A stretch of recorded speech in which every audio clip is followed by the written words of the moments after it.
pitch. Now, one of the most challenging areas for a teacher vocally is that of pitch. The pitch carries the emotional content of our voice, and we need a variation of pitch for interest and for emphasis. Now, quite often when we're excited or angry or stressed, the pitch will rise. If we're very angry and the pitch is so high that it becomes shrill, then we're often interpreted as being out of control, losing composure, and in the classroom this can be disastrous. A young female teacher, perhaps with a naturally high-pitched voice, may try to force the voice a little lower to sound more in control, and forcing the voice unnaturally either higher or lower can cause vocal problems. Language teachers may force the voice perhaps when they're changing from one language to another and using an artificial pitch, and music teachers can find themselves being strained when it comes to pitch because they might use their voice to illustrate a range of notes not easily within their own. Many teachers will say if they begin a lesson on too high a pitch, it's difficult because the voice has nowhere to go in the upper range. Now, in normal conversation, we tend to use between 3 and 5 notes, and that pitch range is sufficient for everyday conversation. If we want to dramatise or colour a text and have a more excited, vital delivery, then we need to increase the range of notes to at least 8 notes. When we're angry, fearful or joyous, excited, then the pitch range naturally increases and the range can go up to 15 notes. So as we're psychologically free, we just let rip as it were, the range of notes increases. As we get older, the pitch range can decrease.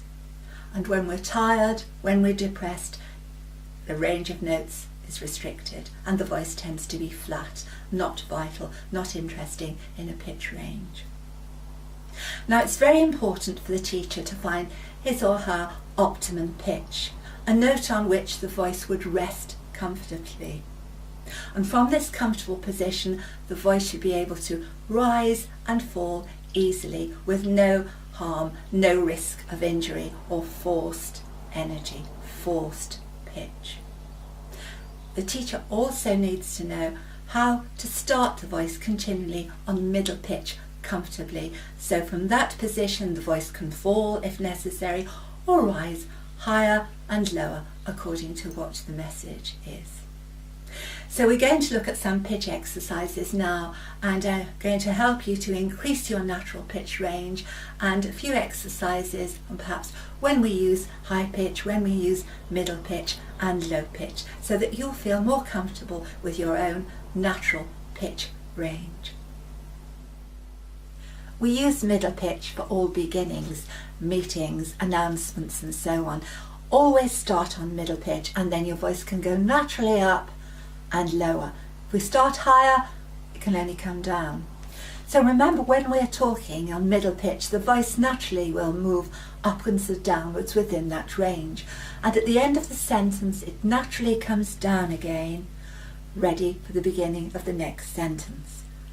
I'm ready to begin the next sentence, and so on. So middle pitch, for example, might be: now, before we start this lesson, class, I have an important announcement to give you. And then I can go up again slightly, still within middle pitch, for my next sentence. So middle pitch: before we begin this lesson, class, I have an important announcement I need to give you. If I started on high pitch: now, before I begin this lesson, I've got to keep my voice up there, and that's going to be hard work if I need to get even higher or, to move around the pitch range. I can only move downwards. If you want to say something serious or very solemn, then low pitch. So middle pitch just for an announcement and low pitch, and practice this. Now, first years, I have some very serious news that I have to give you. Now, first years, I have some very serious news I have to give you.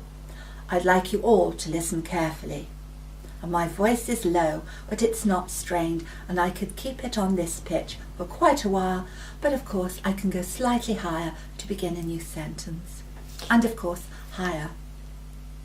Well, we have 15 prizes, 15 school year prizes in this form this term. Splendid. High pitch. We have 15 school prizes in this term. Well done, well done. It's higher, it's happy, it's excited. Don't go high for anger. That will, that's going to cause lots of problems. So high for good news, well done, super, and middle pitch for information, and low pitch for serious news. And practice that, because remember, pitch variation is also going to affect our tone colour, which we'll look at later, very closely related.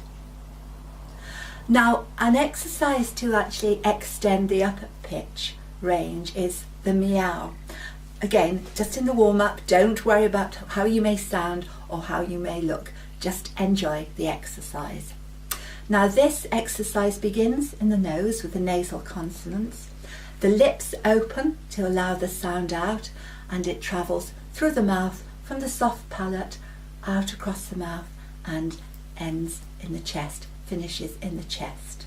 So start with the nose, lips open to allow the sound to travel through the mouth from the soft palate and out, ending in the chest.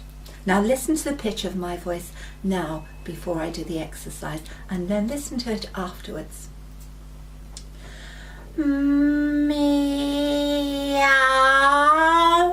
So starting there in the mouth and the chest. Meow. And again, don't worry what you may look like, I'm not. Meow. And my voice is slightly higher. I've actually kept it low. I've kept a subdued meow, but the pitch of my voice is slightly higher. And again, meow, meow. And the voice is higher and it's easier, and that's keeping it down. But you can practice that in your own time. It really extends the upper pitch range. Don't make it too loud. Don't force the throat. Nose, mouth, finishing in the chest, okay? Meow. And the voice is relaxed and it's higher. So if you've got lots of news to say and presenting prizes, why not extend the upper pitch range?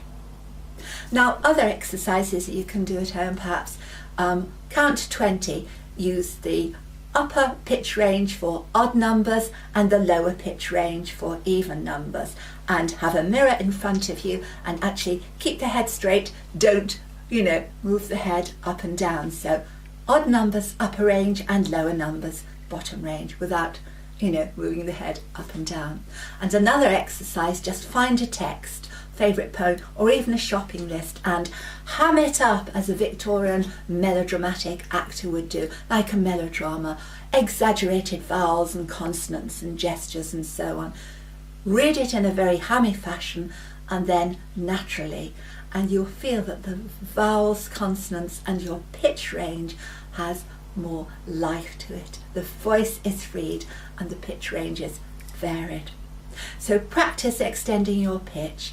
Don't force your voice up or lower, and you will extend the pitch range for variety in your teaching style.